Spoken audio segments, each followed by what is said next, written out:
reasonable output. What that means is that the 2 million farmers who today are net importers of food themselves can actually produce surplus.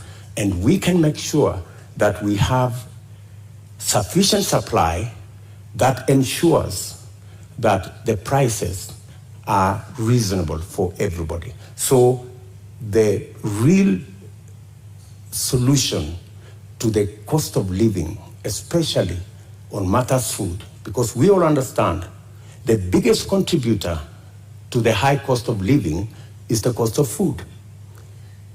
The average expenditure of families is 52% of their income. In fact, poorer families spend between 60 and 65% of their income on food. So dealing with the cost of food significantly deals with the challenge of high cost of living. Honorable Deputy President, if I might just interject, what you say today has also been said by you before. In the first term of your administration, you pledged the same, that you are going to deal with agriculture, you're going to support farmers, and that's when the first fertilizer subsidy was rolled in before it was embroiled in scandal. And you'd also promised the Galana Kulalu project. When you say today that the food security aspect of the Big Four agenda was sabotaged, what exactly do you mean? What failed in the Big Four agenda with regards to food security? Precisely that. It was sabotaged. By who and how? Because you know as well as I do that we never got to implement that plan. Immediately, we changed course, and the whole Big Four plan was shelved. And we went on a tangent because of the handshake equation. We went to handshake, to BBI, and the rest is history. We didn't get the time to do what we had promised the people of Kenya to do. In fact, immediately thereafter, I tried, like has been tradition for me, to support my boss. And many times, I tried to push the Big Four plan to the extent that my boss, the president, asked me that he wanted to do things differently. And he requested that he wanted to assemble a different group of people to help him deliver on what he wanted to be the legacy of the fourth president. And unfortunately, the Big Four suffered a big blow because the whole of that program did not take place. Galana Kulalu project, Honorable Deputy President, was launched during the first term. What happened? What went wrong? Why did it fail? The Galana Kulalu project was conceived. In fact, what happened is the first 10,000, the pilot on the first 10,000 program took place. In fact, the first harvest of maize in that program came into being.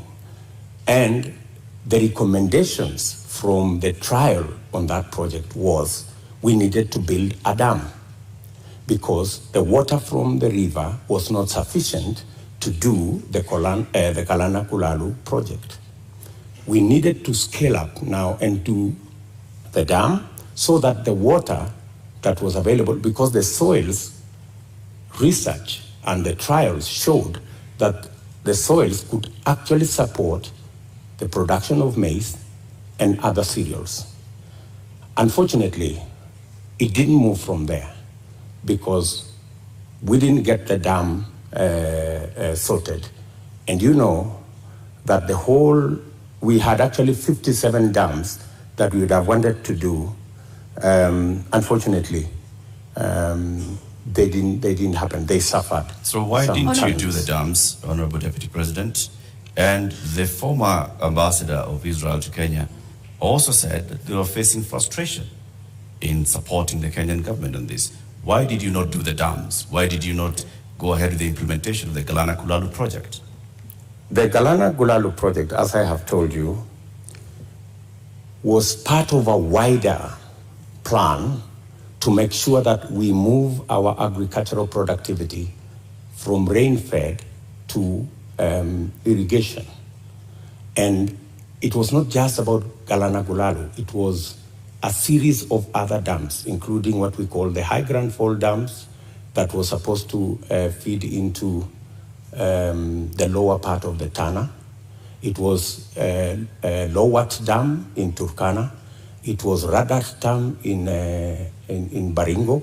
There was a big plan around that was now supposed to roll into place with now our targeted, because our second term was targeted at agricultural productivity and food security. And we had now made it the deliverable for our second term. And as I have told you, our second term program ran into headwinds. Honorable Ruto, just to continue to understand Galana Kulalu, because that was a big project that, had it have succeeded, might have solved quite a few of the issues we have with respect to food security. The Auditor General conducted a report and cited weaknesses in the contracting of it.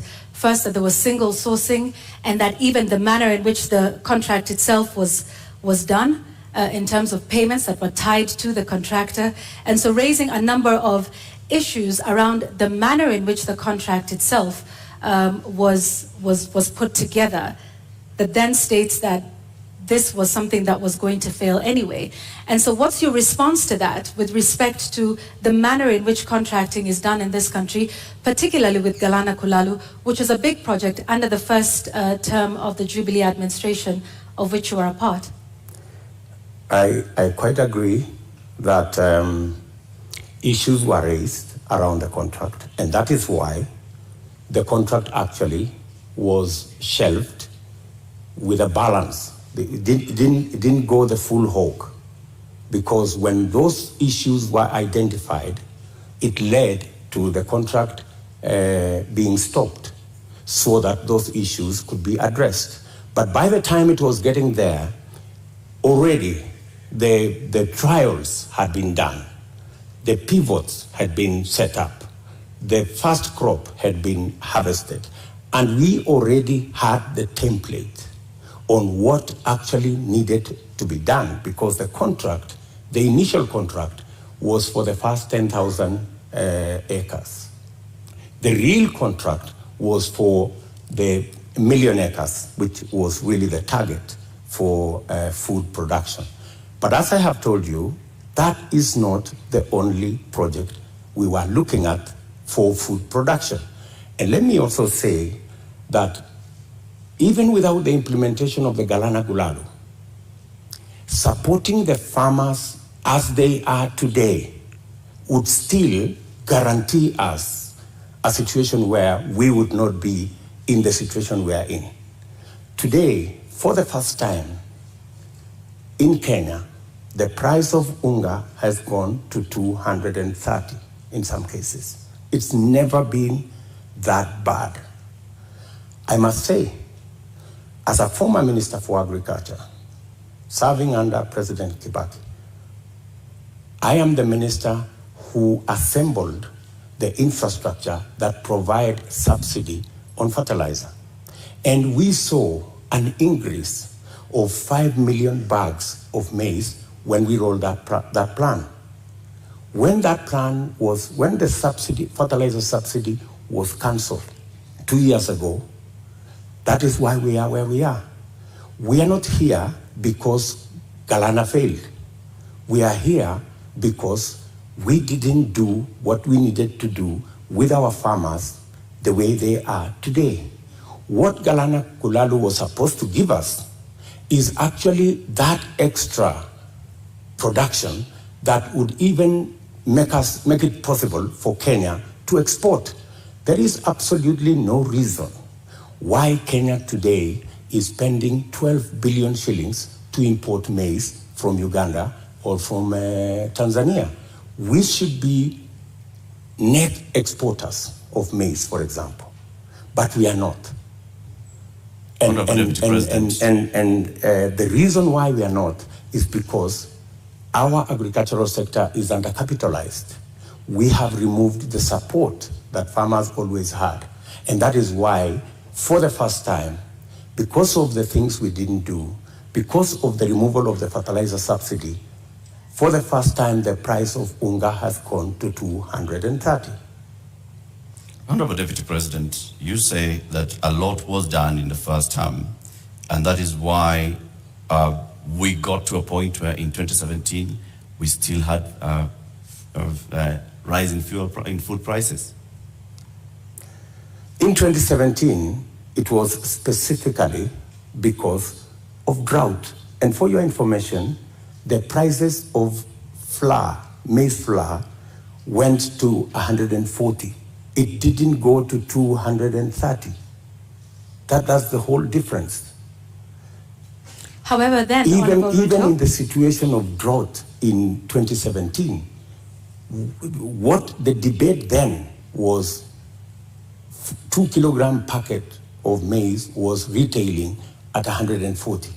Today, it is retailing at 230 because compounded with the drought, we just did not produce as we should have produced because we didn't support the farmers the way we have always supported the farmers. Honorable Ruto, I'd like to speak about another issue that is a contributing factor to the cost of living, and that is the high cost of fuel in the country. What do you propose to do with that? Because there's also a current subsidy in place for that. What do you think is the solution to the rising cost of fuel, which, as you know, drives the cost of a number of other products? I think the first thing that we need to do is to look at the taxes, because 50% almost of the cost of fuel in Kenya is taxes. I think it's time, as a country, we looked at, I think there are 15 different taxes on fuel. And I think it's time we relooked at how else do we raise revenue. Which taxes would you be proposing to remove from fuel, the cost of fuel? I think majority of the taxes that are in that bracket, I think there are almost 15 different taxes that are there. I do not have the specifics, but those 15, I think we need to interrogate these 15 different taxes. Which ones can we put aside so that, like other countries, we can limit the taxation on fuel? Take, for example, let me VAT. ask. Yeah, let me. Yes. Okay. Take, for example, VAT. Correct. I think we need to rethink taxation, VAT taxation on fuel. That was the latest inclusion of taxes on fuel. And I think it was very controversial. Yeah, Honorable Ruto, VAT on petroleum products was indeed controversial. Let me take you back to 2013 when VAT was imposed on this as a condition by IMF. At the time, then Majority Leader Aden Duale said, and I quote, "The 181 members have been convinced by our party leader and our deputy party leader on the rationale of 8% VAT on petroleum products." He went on to say, 181 is a very big number and we will convince our members from the NASA side. So you, at this point in the year 2015, I believe, when this was passed, were pushing for 8% to be added on VAT. Today, you are saying you want to abolish VAT on petroleum products. Why should Kenyans believe you today? Why wouldn't they? I mean, we live in a dynamic country, and it's only fools who don't change their mind. If you are in a situation where the price of fuel has gone to 160. I mean, it's time to think. I mean, when this VAT was imposed, then the price of fuel was under 100. Honorable Ruto, when the VAT was imposed, it was at the time a condition by IMF when we were seeking a precautionary facility. Today we find ourselves in the exact same position with a third tranche of an IMF facility, and once again they are calling for the same issue that we are facing with VAT then is the same one we are facing now. And at the point, IMF has in fact said that we do not need to be removing taxes on petroleum products. So with an IMF facility already in place, are you then saying you are going to go back to the IMF and renegotiate the terms of that loan that is already in place regarding IMF VAT on fuel products? What's wrong with negotiating with IMF? I think any reasonable government, looking at the situation where we are, looking at the cost of living and how many Kenyans are every day sinking below the poverty line, I think it takes a courageous government to sit down with our development partners, and they are fairly reasonable people, and have a discussion. And I think they are, if not 8%, we need to renegotiate on some of the items that are outstanding. And apart from looking at that, there are other instruments that we can deploy. For example, we have the fuel subsidy fund. We need to think about how that fund is being used, how we are deploying it. Are we deploying it correctly? Is it giving us value? And what changes can be made? We need an open and frank conversation with our development partners who support us. And to the best of my knowledge, they are not unreasonable. They are reasonable people, and they can entertain a conversation on negotiating some of the terms that have been offered to us. Honorable Ruto, I think that will take us into our second conversation tonight, and that is on the issue of national debt. And I'd like to pick up just where you left off. You say our partners, are open to renegotiation. However, on the matter of renegotiating our debt, Honorable Ruto, you just last week in an interview with the international press said you will not be entertaining discussions around renegotiating our debt. In fact, with respect to your competitor who is not here with us today, when he brought up the issue, you in fact called his statement on that condescending and reckless. Mr. Deputy President, are you tonight changing your position and saying you will renegotiate and seek to restructure our debt? Not at all. I still believe, as I stand here, that it is reckless for anybody to say we cannot pay our debts. I believe that we have what it takes to pay our debts. And mark you, what we were discussing about VAT is very different from negotiating our debts. But it is tied to the IMF facility, which is a loan. It's completely different. How so? What we cannot entertain as a country is a position that we cannot pay. We are in a position that we can't service our debt. We cannot, we need to go out there and renegotiate our debt. I think that would send the wrong signal. What I would do on matters to do with the debt, we have a plan as Kenya Kwanza on how to manage debt. Number one, we have said we will first slow down, put the brakes on borrowing. Number two, we will put brakes on unbudgeted projects. In fact, that is the biggest source of our problem. Projects that are not within the budget, so that we cannot keep our fiscal deficit at what we have committed, 5% or 5.9%. Number three, we need to raise our revenues. And I have said openly that we have areas that we believe that we can raise our revenue. For example, we collect 52% of all collectible VAT. Just by automation and computerization, we can actually raise 95% of all collectible VAT. That would give us an extra 450 billion Kenya shillings. And added on to that, if you raise that kind of VAT, you can equally raise from corporate tax an additional 200, maybe 150 billion shillings. So there is room to raise additional funding, additional revenue for us to manage our debt without necessarily going to say we're going to negotiate our debt. So I hear you saying that our national debt as it stands today is manageable. Our debt today is a challenge. We need to deal with it. We are not sitting pretty. We are living, if I may say, we are living beyond our means.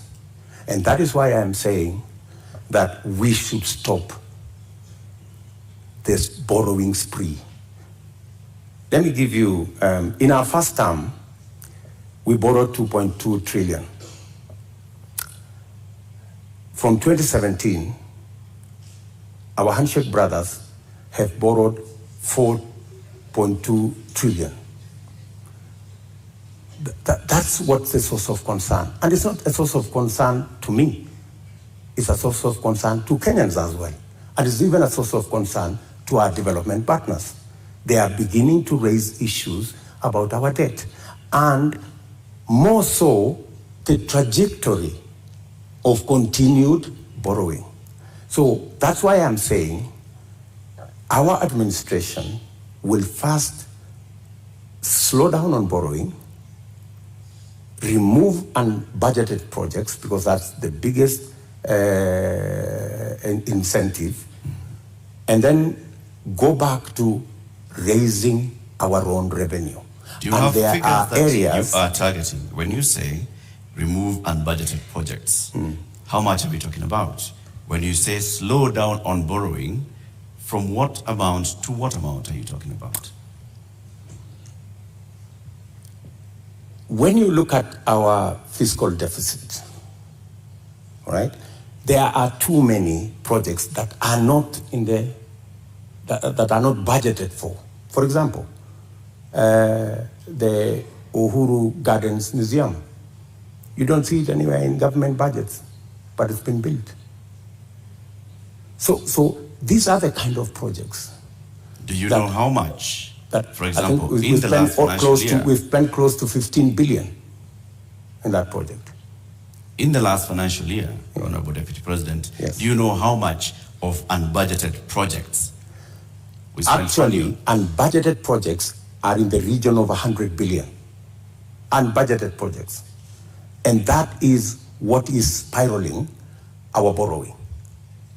And I'm saying that our first, and that's why if you go today to the website of the Ministry of Finance, you will hardly find any paperwork there. You will hardly find any, because there are too many projects that cannot be accounted for that are being done without a budget line. If you look at the expenditure on contingency fund, which is supposed to spend only up to 5% of the budget, sometimes it goes to 50% of the budget. So that is where we need to apply the brakes. And we are saying clearly, we not only have a plan on slowing down on borrowing, we also have a plan on raising revenue in targeted areas. Areas that would give us much more resources to run our budget, number one, and two, to also manage our repayment. And in that particular instance, you may want to know that almost 80% of all our borrowing is actually domestic, which means we are also hurting our own enterprises locally. Access to credit becomes a big challenge. We must think of how we must slow down on borrowing locally and see how we can externalize government borrowing. And it doesn't have to be borrowing. Some of the programs, we must get the stock exchange to take up some of the areas of raising revenue. The stock exchange is a wonderful instrument. We saw it when we were selling the shares of Safaricom. Safaricom was looking for 50 billion. They got 250 billion. It tells you there is a lot of money out there. If we use different instruments, how do we use the different instruments of raising capital for long-term investment using the instruments we have, revenue, and using the stock exchange? So these are avenues that are available for us to be able to take our development forward and minimize on borrowing. Honorable Ruto, while we stay on the issue of national debt for a moment, for decades, the Treasury has refused to make public contracts that have been signed with some of our lenders like the Exim Bank of China or the China Development Bank. You've been part of a government that has refused to make this information public. Why? Those contracts and agreements, in accordance with the Constitution, are public documents. And the public have a right to know and to have access to that information. The fact that that information is not being made public is against the Constitution. So, under but yet, the Mr. Kenya Deputy Kwanza President, administration, you have not. This is something that you could do. You are the Deputy President of this republic. Is this not something you could do or make happen? When you are Deputy President, I'm sorry you've not been one, you would understand to what extent you can do things. And let me give you an example. Many people did not see the mettle of Mwai Kibaki until he was president. When he became president, he made a sterling job of being president. All along, everybody thought he was a lackluster performer. I am undertaking to the people of Kenya that given a chance to be president, things will be different in Kenya. So let me ask this just one more time. You are the sitting Deputy President of this. You say this should have happened constitutionally, but it did not. Was this not something that came up in cabinet meetings that at least we've not seen you protest about this particular matter? Because debt transparency and debt, what we owe and who we are paying is something that taxpayers should know. So if you are saying this is something that should have happened but didn't, why would Kenyans believe you when you say that this is something you will do if elected president? Because I have never been president before. This is the first time I'm vying to be president. And this is the first time I will occupy the high office of president. This is when the buck will stop with me. Are you saying, Mr. Deputy President, that in the last 9 years, you have sat in cabinet meetings and expressly said that you'd like the contracts details to be released to the public? I will not tell you whatever discussions took place in cabinet because... we are seeking to understand, Your Excellency, because is what role you played it is not in my making place. Sure that the government that you serve is actually adhering to the Constitution and several court orders. whenever it was available for me to take a position, I have always taken a position. And I have taken many positions. Sometimes that did not look very popular, if you may. And I have taken very firm positions in cabinet. And I have taken very firm positions in the public. And I think people of Kenya know me not as a coward. They know that I take what I believe in, and I take positions. I am saying here that every contract signed by the government of Kenya is a public document, and it should be available to the public. The question of the SGR contract was raised even in the first term of your administration. It has never been made public. Mr. Deputy President, you don't have any record, any public record of you saying that these contracts should be made public. Why? You see, as Deputy President, there is so much that you can do. In fact, my role, my oath of office has 4 functions. Number 1, I swear allegiance to the people of Kenya and to the Republic, to discharge every responsibility given to me by the Constitution and the law. And number 3, to advise whenever required. That's the language of the Constitution. Whenever required, the President on matters that he requires advice. And number 4 is to serve people equally and fairly. So I have discharged that responsibility to the best of my ability. And I have made my position in regard to the contracts very well known to the right officers. It is not a matter I would have wanted to take it in public for purposes of making sure that government is functional. All right, I have just one last question on this before we move to our next topic of discussion, because you've informed us about, from what I understand, and you can correct me, Honorable Ruto, about the limited sort of powers of the Deputy President. Is that what you're saying in respect to making these contracts public? You said, and I quote, "I can only do so much as a Deputy President." Absolutely. Okay. However, in previous television interviews, you have stated that you and the President remain accountable for everything that has been done for this. So which is it, Mr. Deputy President? Are you responsible for not making these contracts public? Because you in the past have said that you and the President remain accountable and should be asked about everything that happens in this country. Precisely, that's why you're asking me, and I have answered you.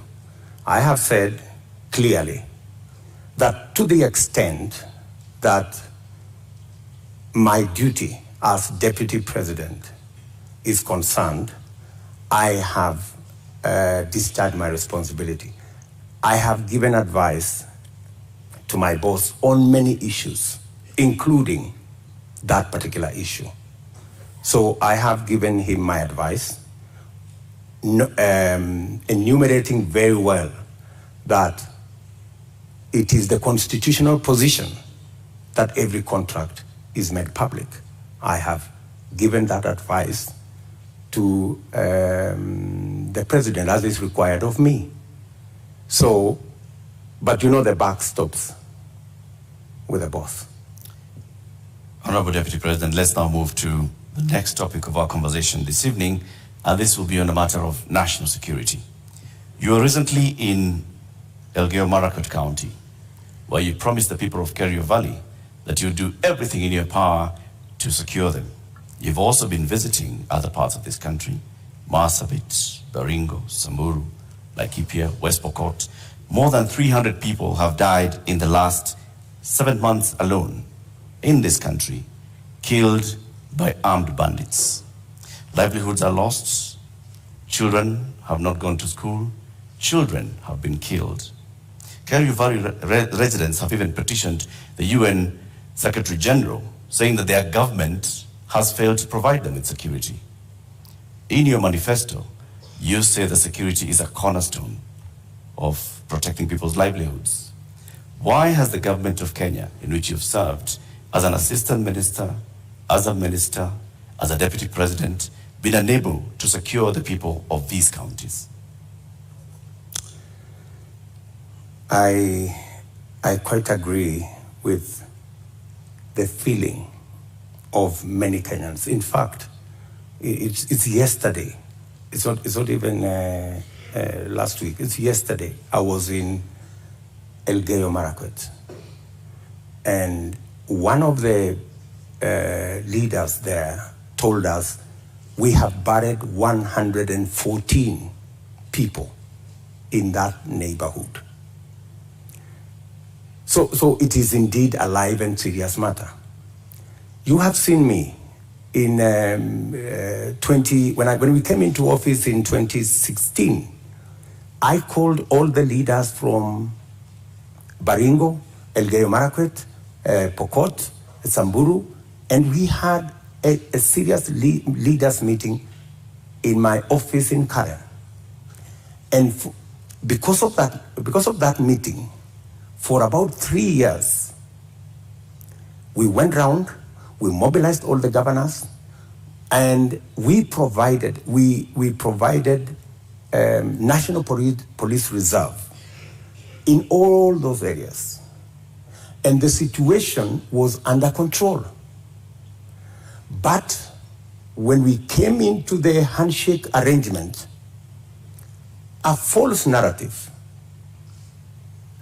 very unfortunate false narrative, was rolled out that, all these National Police Reservists in Elgeyo Marakwet, in Baringo, in West Pokot, were actually a militia that William Ruto would use at some point. And all the National Police Reserve were withdrawn. A very reckless act. And with the withdrawal of the National Police Reserve, the situation went south.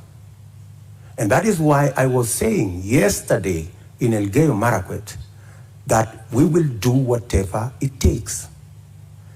And today, there is a program to build security outposts. And I'm saying, whatever it takes, even if it means bringing the military and military installations to support the police in some of these areas. In fact, you just reminded me, yesterday I overflew a huge tract of land where 3 years ago I was standing there and it was all maize. Yesterday, they haven't planted there for the last 3 years because of insecurity.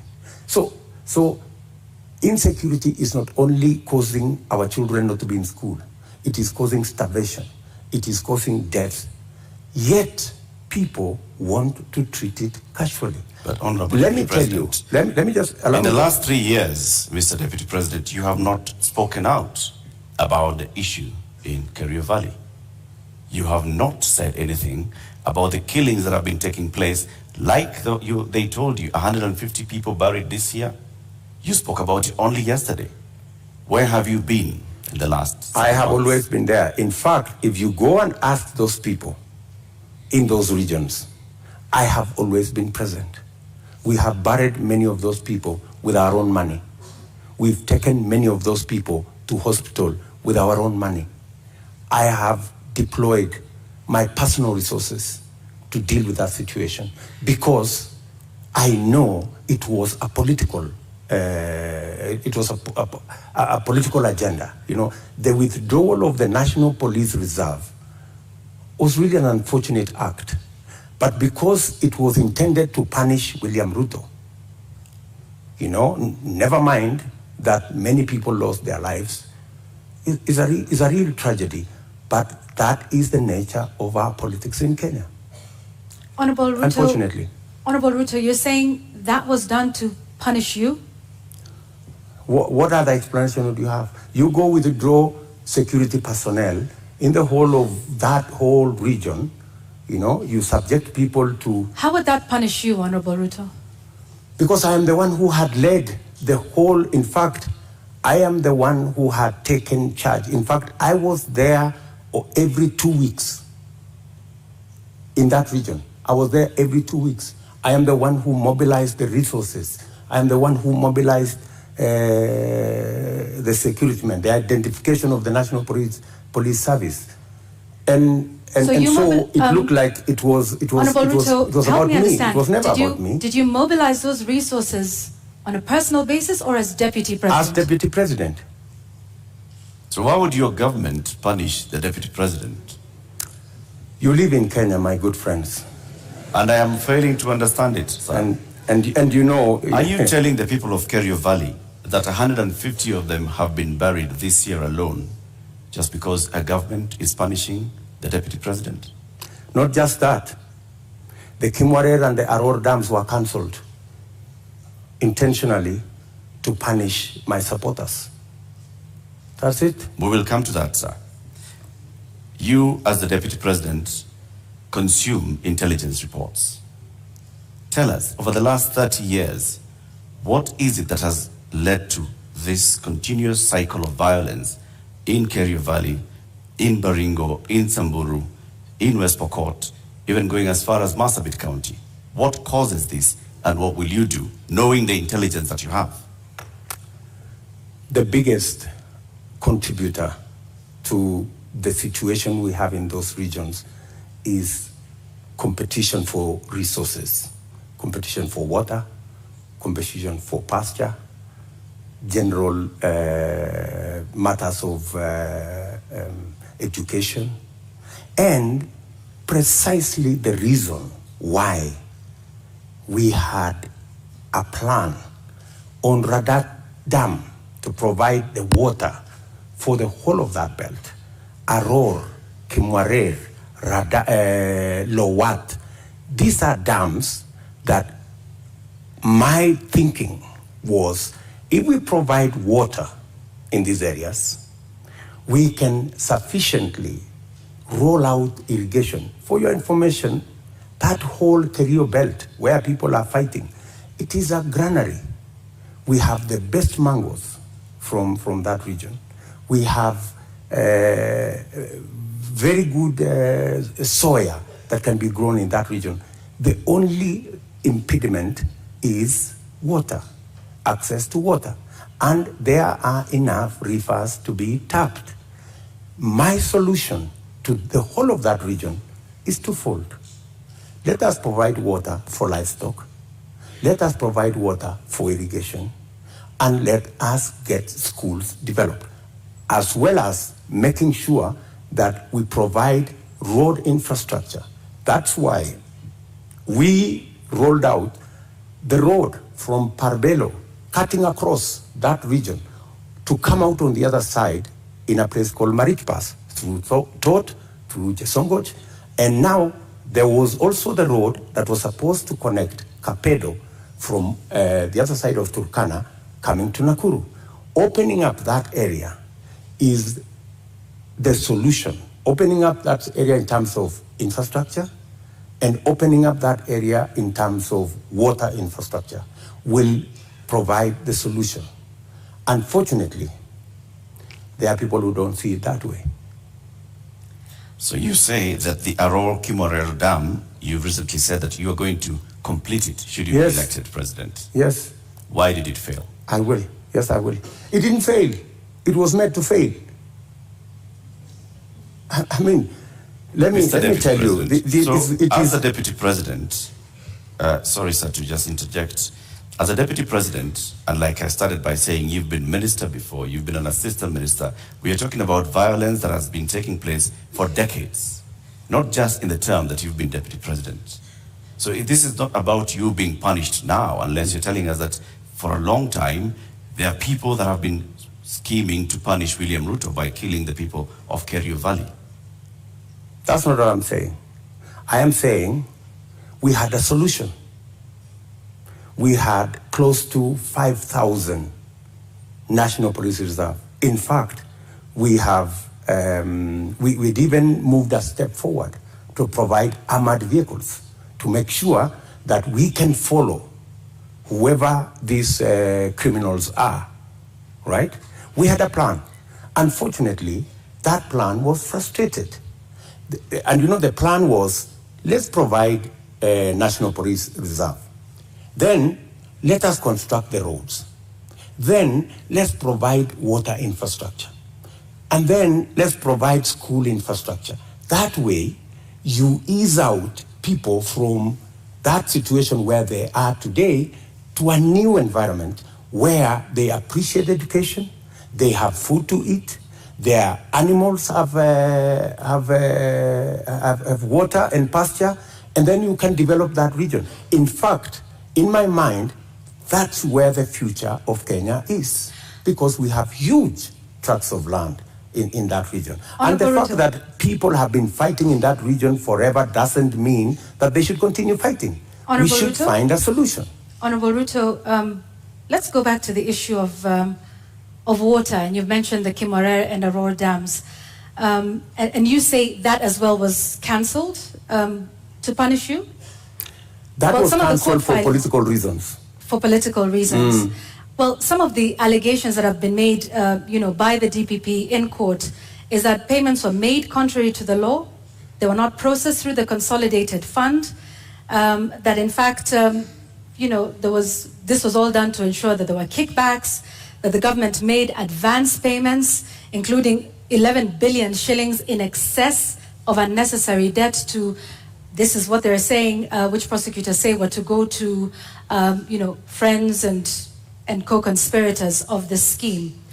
If this is what you allege, are you alleging tonight, Honorable Ruto, that there is a big conspiracy between the DPP, between the courts, and also politically with respect to the Aurora and Kimwarer dams that are now in court?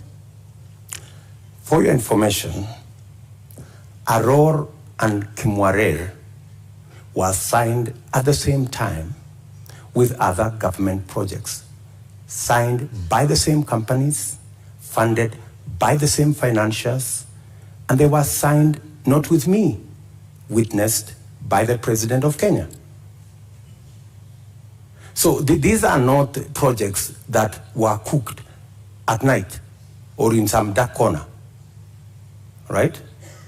How come that the only projects that did not go through is Aurora and Kimwarer? All the others went through. That's number one. Number two, today, the government of Kenya is in court because the contractor, with all those allegations that have been made, the contractor has gone to court to demand payment of another 12 billion shillings.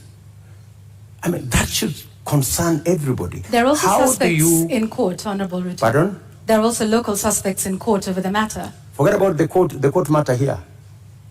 The contractors are in court in London, and the government of Kenya is already replying to the case in court. And they cannot afford to make it public because it's embarrassing. Why did the contractor not continue with the project? Because he was denied the land where to set up the dam. And that was an undertaking by the government of Kenya, that we're giving you a contract, we're going to give you land, we're going to give you this infrastructure for you to build the dam. And the reason given then was that, the dam was going to be in a forest. How many dams are in the forest? We have Yamo Dam in the forest. We have many other dams in the forest. So I think, we have to be honest with ourselves. And that's why I am looking forward to the day somebody will step forward and actually tell the country, how will the government of Kenya lose 20 billion shillings that was supposed to build Aurora and Kimwarer, and yet there is nothing on the ground? What was this? What was this sinister motive? Do you believe money was lost? I don't believe any money was lost. And even if money was lost, people should be taken to court. But you said around 2019 that it was 7 billion shillings that was lost. No, not I the didn't say that. 21 that was being alleged by the DPP. I didn't say that. Check my statement. I am very clear about what I said. I said 7 billion shillings was paid. Right? That's what I said.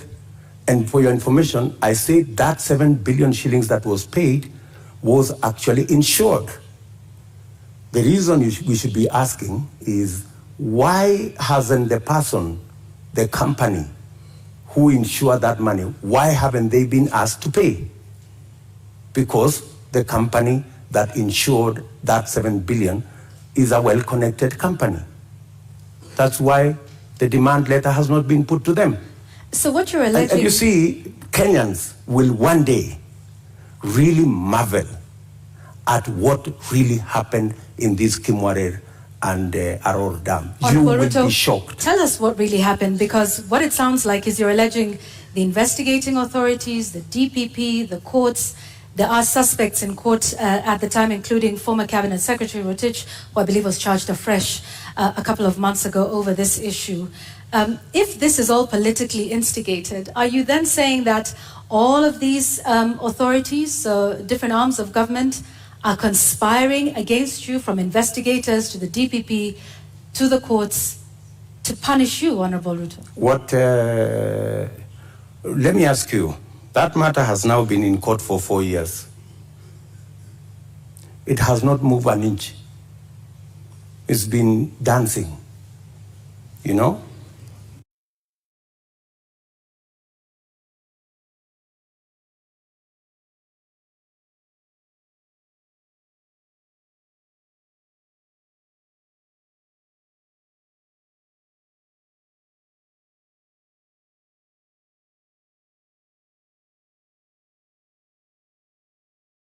This person, today you're being charged, tomorrow, no, remove this person, the next day, remove this person, the next day, change the charges, because somebody is actually waiting for another government to come and carry the shit, unfortunately. And that's what's going to happen. That's why that case has never moved an inch. Mention after mention, after story after story. I mean, surely, how can we lose 7 billion, another 12 billion that is going to be incurred by this government? And it's an act of political convenience. You just said we didn't lose 7 billion. No, I'm just saying eventually we will.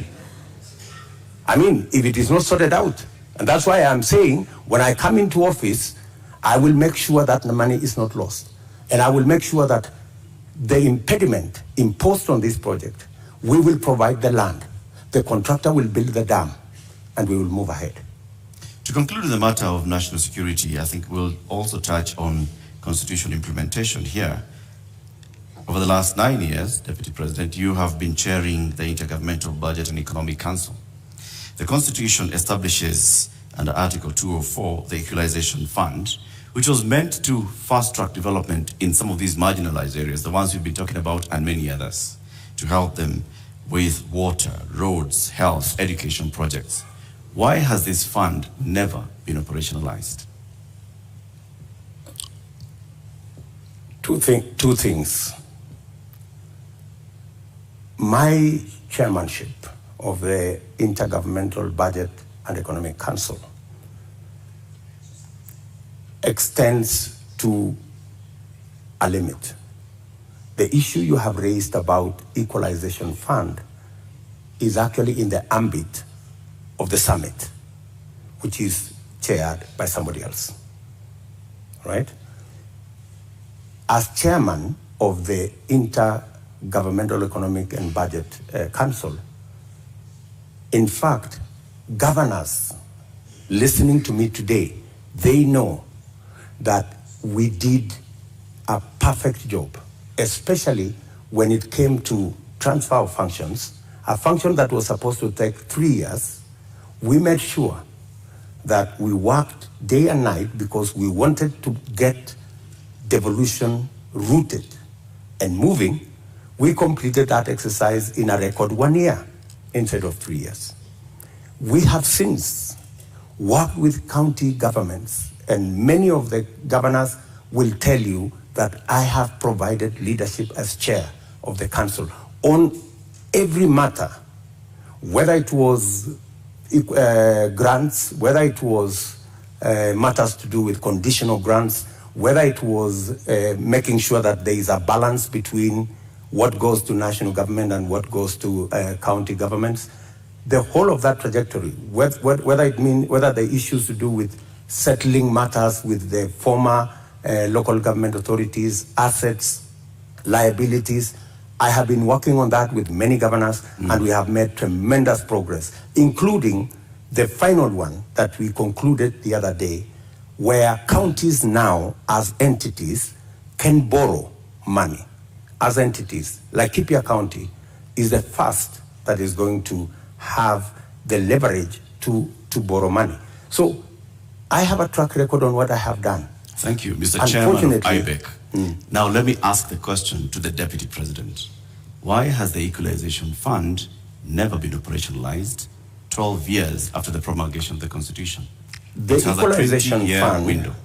As Deputy President I can answer, the Equalization Fund, halfway through, there was a big argument between who will implement this Equalization Fund, because it was under the national government. The counties argued that because there are 14 listed counties to benefit from this fund, why don't we give this money to the counties? Then there was a problem of trying to get the regulations on how this fund would work out. And it dragged on the contestation as to, and some projects were implemented, some water projects were implemented, some road projects were implemented. But the argument continues to be who should. At some point, the law was actually changed to include counties beyond the 14. And that became another big argument. And I accept that we should have done better on the Equalization Fund. And that is why I have made a commitment in our manifesto that that Equalization Fund, whatever the balance of the time that is left, we will make sure that we devolve it to counties. In my belief, the counties are better placed to run that fund than the national government. Thank you, Honorable Ruto. I'd like us to move to the next topic of discussion here tonight, and that is constitution and governance. 13 years since the adoption of the Constitution of Kenya 2010, citizens continue to complain about non-effective implementation and a weak culture of constitutionalism. Honorable Ruto, which part of the Constitution of Kenya do you think has not been implemented with fidelity, and why? I think we should sort out the two-third gender rule. I think we owe it to the people of Kenya, and especially to the women of Kenya, that this part of the Constitution is implemented. I believe that we need to sort out certain matters to do with devolution, like the one I have said, the Equalization Fund. I think it was wrongly put under national government. It should go to the counties. I also believe that there are functions that should not have been made contingent or shared functions between the national government and the county government. Regional authorities, for example. Those are functions that we should either agree to be managed by counties jointly or to be subsumed into county governments.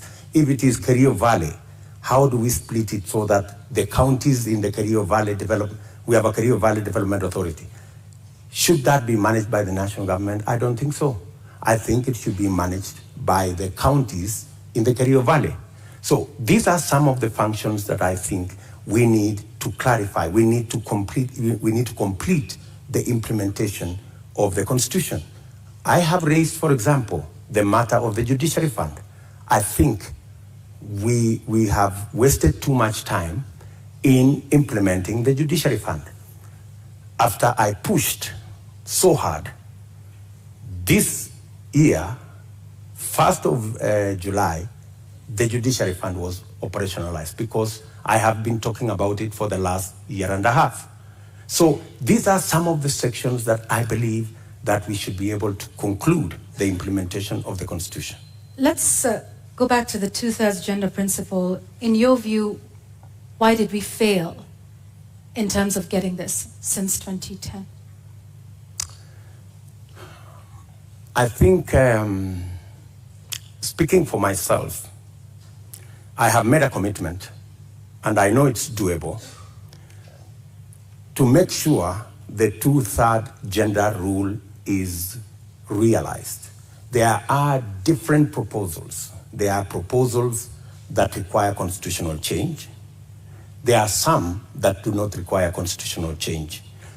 And I have assembled a team of very competent constitutional lawyers to look at how we can have a framework in 90 days of our government, and within 1 year, make sure it is implemented.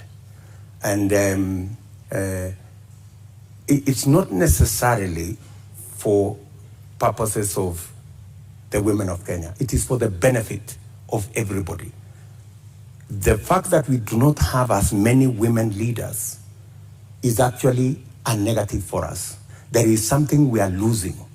The women leadership component that is not in our arithmetic is actually taking away from us. I believe that having women leaders would actually enrich our governance and our leadership as a nation. And that's why, for example, when these matters came up in the BBI discussion, I vehemently opposed the fact that women were being removed from the National Assembly, where the substantive financial issues are being decided, and they were being relegated to the Senate. So I was wondering how a right that had been given to the women of Kenya in the National Assembly could be withdrawn and they are hoarded into the Senate. So that is my commitment to the women of Kenya.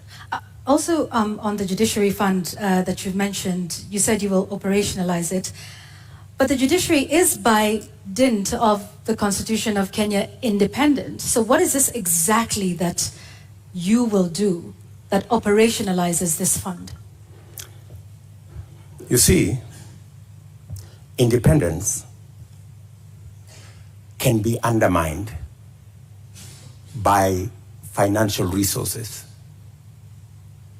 The reason why the judiciary has been raising this issue over and over is because, much as they have their independence, their financial requirements are still subject to other pieces of legislation, which is against the Constitution. The judiciary fund is supposed to draw resources directly from the consolidated fund. Once approved by Parliament, that should be it. And in fact, because of the push that I have had on the judiciary fund for the last 1.5 years, it was actually operationalized in June. So you do have some influence, Honorable Ruto, within this government. If you look at, I have been pushing in the public, because that's what I said. When I said I'm going to set up the judiciary fund, I think somebody decided to say, this fellow is pushing too hard. Let us implement this judiciary fund so that he loses this card. He cannot take it to the people of Kenya. So you do have some influence. We have achieved it anyway. So you have some influence, Honorable Ruto? Because previously, in this conversation... Of course I have influence. But in this conversation previously, you have said there's limits to what the Deputy President can do. I have influence nationally on pushing agendas. I may not have... Such as disclosure of SGR as Deputy President. I didn't push the judiciary fund as Deputy President.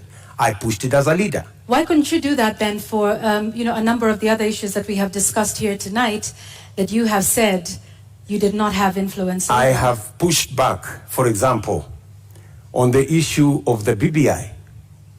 I pushed back heavily. And I deployed a lot of influence. And actually, by God's grace, we managed to stall it. Our competitors are saying they are going to go back to it immediately after the election. But I think it was a complete waste of resources, and it was actually not made in good faith, because a constitutional change that seeks to undermine the independence of the judiciary is a dangerous constitutional change. A constitutional change that seeks to subsume the executive and the legislature and take us back to where we were in the Nyayo days is actually taking us back, not taking us forward. And that is why I made my position very clear in the public domain. Honorable Ruto, do you believe in the independence of the judiciary? Pardon? Do you believe in the independence of the judiciary? I don't know how to answer you. In fact, if there is one person who has fought for the independence of the judiciary, it is William Ruto. I am the only person with a few of my friends who stood up to the so-called ombudsman that was supposed to be injected into the judiciary, appointed by the executive to supervise the judiciary, something I totally disagree with. You talk about you being the biggest defender. However, the administration which you have served since 2013 has been cited several times for disobeying court orders. Let me give you one example, or a few. Former Air Force commander waiting for 6 years to be restored to his rank and given 71 million shillings compensation. NYS service official injured in the line of duty, yet to receive 3.6 million shillings by the courts. There is a number of those, including the matter involving the swearing in of judges. This is an administration in which you sit. In fact, former Chief Justice David Maraga has often lamented the executive's disregard of court orders. You are the second in command of the executive and of the Republic of Kenya. What are your thoughts then around the independence of the judiciary?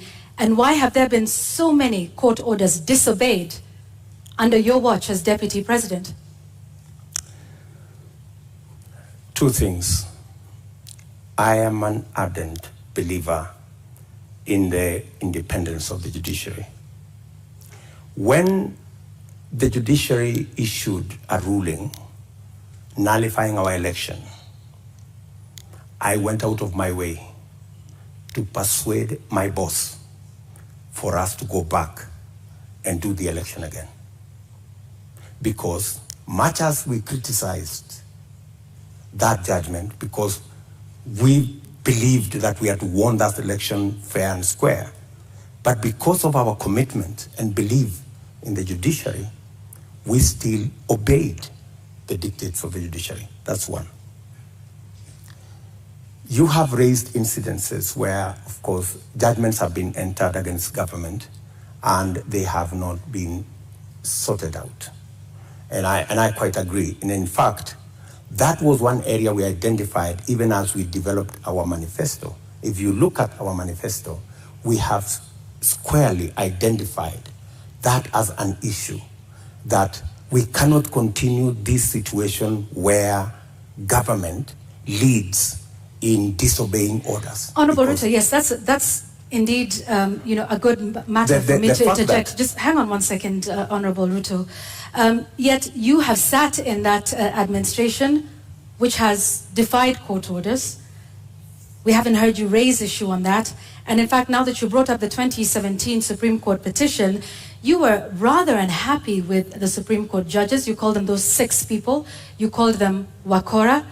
Does that demonstrate respect for the judiciary? In fact, I had occasion to have a one-on-one with Maraga. And I told Maraga an incident when I first came into Parliament. I met Paul Muite, a seasoned lawyer and a legislator, and he told me this, which has really stuck in my mind. He told me, young man, when I first became a member of Parliament in 1997, 98 actually. So he told me, when you support a government, it also includes criticizing that government when it goes wrong. So part of supporting a system is pointing out when you think they are not doing the right thing. Criticizing them is one thing, Honorable Ruto, but calling them wakora, which means conmen? Do you believe that the Supreme Court judges of 2017 were conmen and women? I would want to understand in what context that wakora thing you have mentioned, because I have, if there is any respect for the judiciary, is to comply with the decision of the court. Did we comply with the decision of the court? Yes, we went back to the election. But you haven't in many of the other court orders that we have cited here tonight. We went back to the election.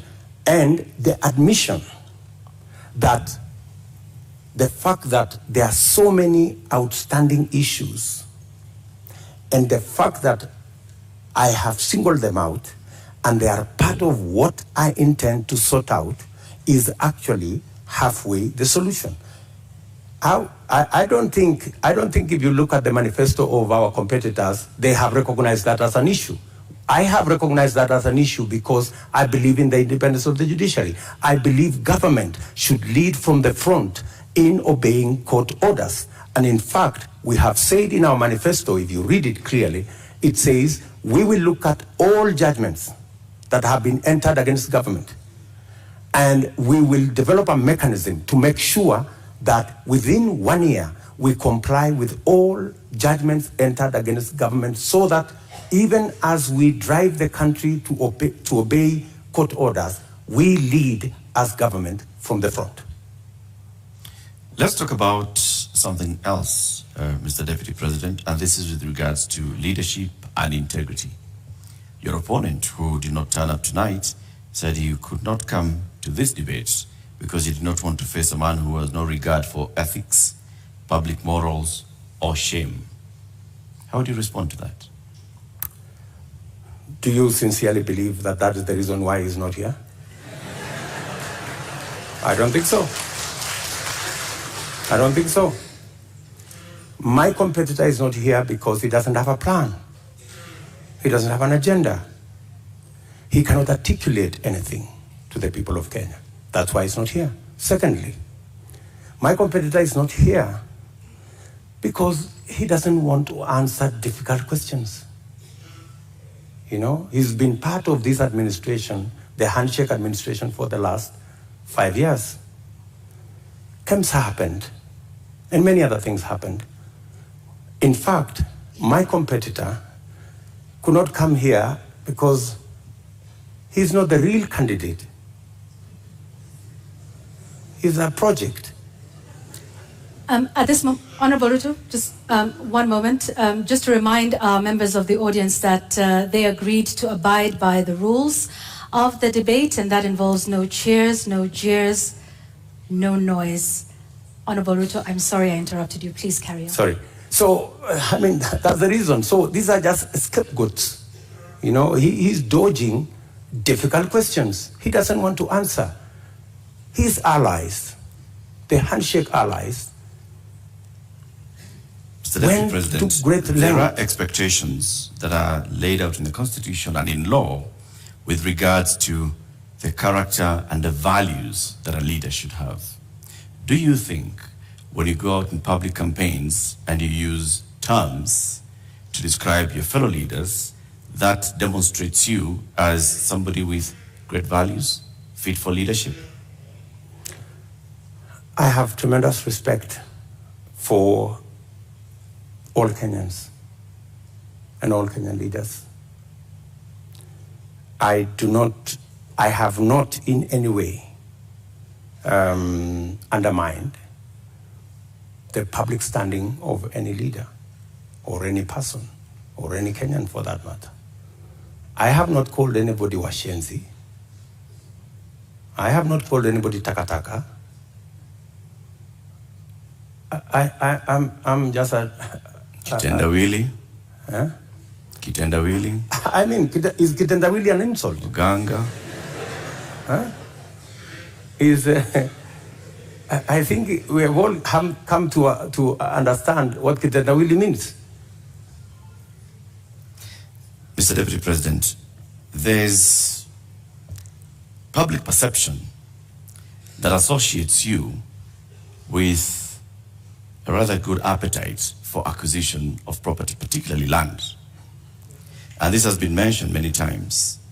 Questionable acquisition of land, this has been said publicly, Taita Taveta, in Transmara, the former Vice President's house, the late Joseph Murumbi, and others. In fact, there was a conviction in court with regards to 100 acres of land that you were ordered to surrender back to its rightful owner and also pay some reparations. Does this public perception affect you?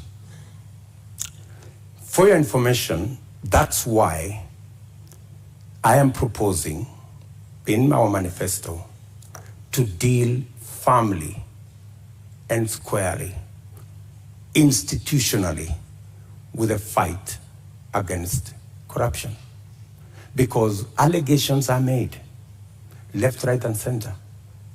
Any piece of land that I have is legally acquired. In fact, I think we need to discuss the Muteshi land. You've talked about the 100 acres. I was a victim of fraudulent sellers of that land. What the court ordered me to do was to pay for the 3 years I had occupied the land. And they calculated and said the income from this land would be approximately 5 million shillings for 3 years. And that's what I paid. The people who sold the land to me were taken to court for fraudulently selling the piece of land to me. Those people are in court.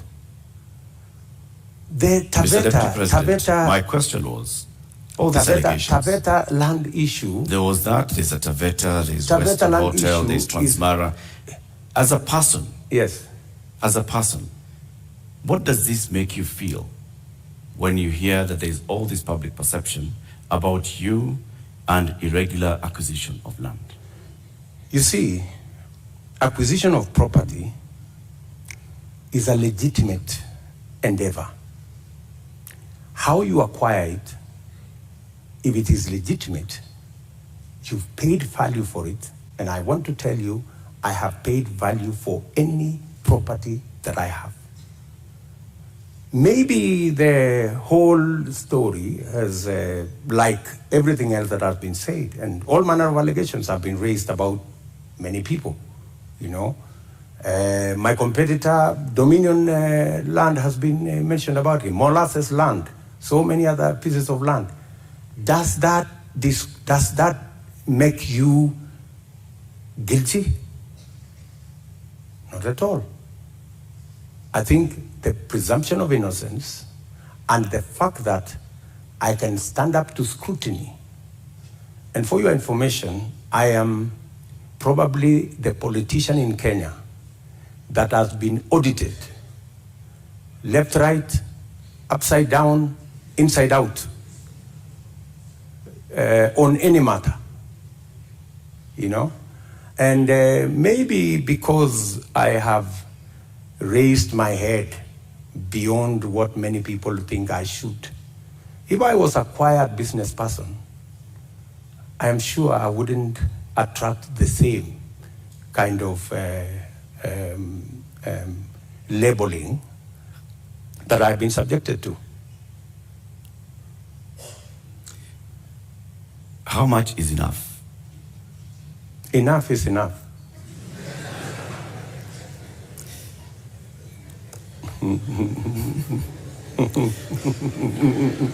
Mr. Deputy President.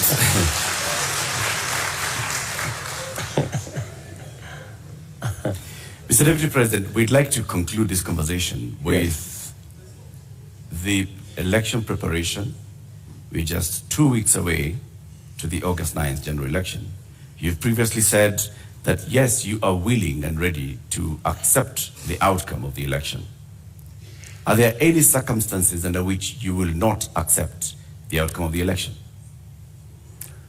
For a minute.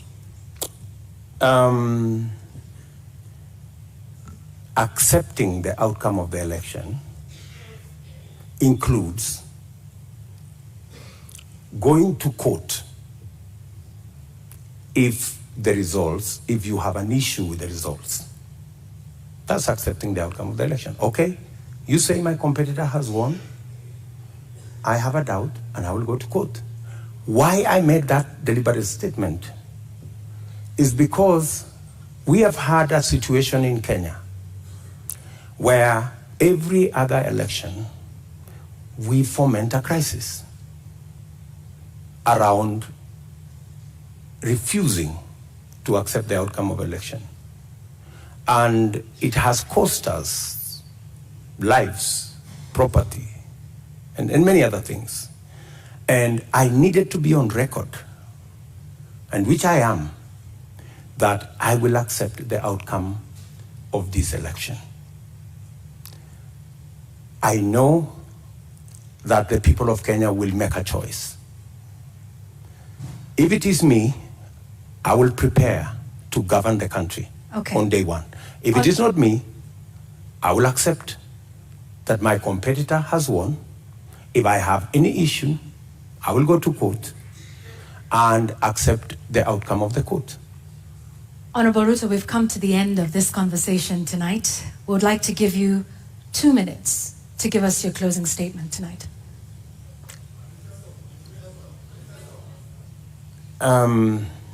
I think it is very important for us to look at this election against what is the competition. Our competitors have run away from this debate in total contempt to the people of Kenya, because it's not William Ruto who is going to make this choice. It is the people of Kenya that we are speaking to. They have very little regard for the people of Kenya.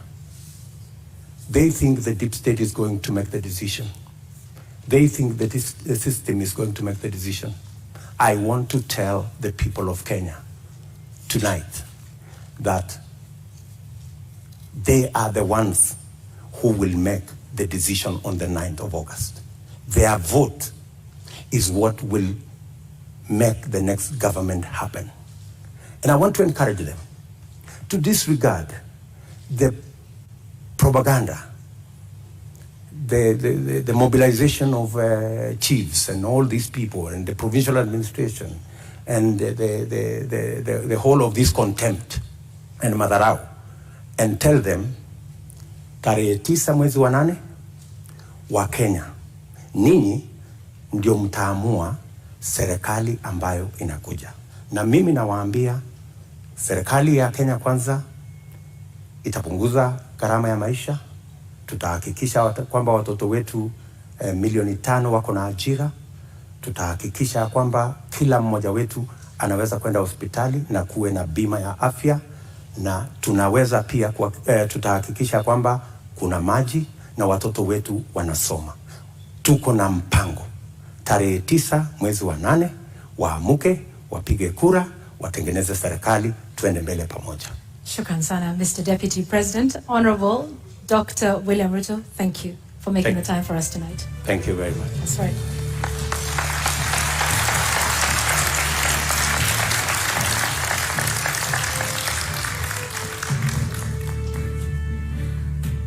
Well, ladies and gentlemen, and the viewers here in the audience, following this at home, and of course those here as well, we have to end it here for now. Our appreciation to Dr. William Ruto of the United Democratic Alliance for honoring voters with this duty to a public televised national debate. We thank you again. And indeed, that marks the end of the 2022 Joint Media Presidential Debate Series. The next presidential debate shall come to you without fail, and inshallah, in July 2027, at a date to be announced by the Joint Media Presidential Debate Secretariat. We thank you for watching. My name is Eric Latif of Spice FM and KTN News. And I'm Yvonne Okwara of Citizen Television. Good night.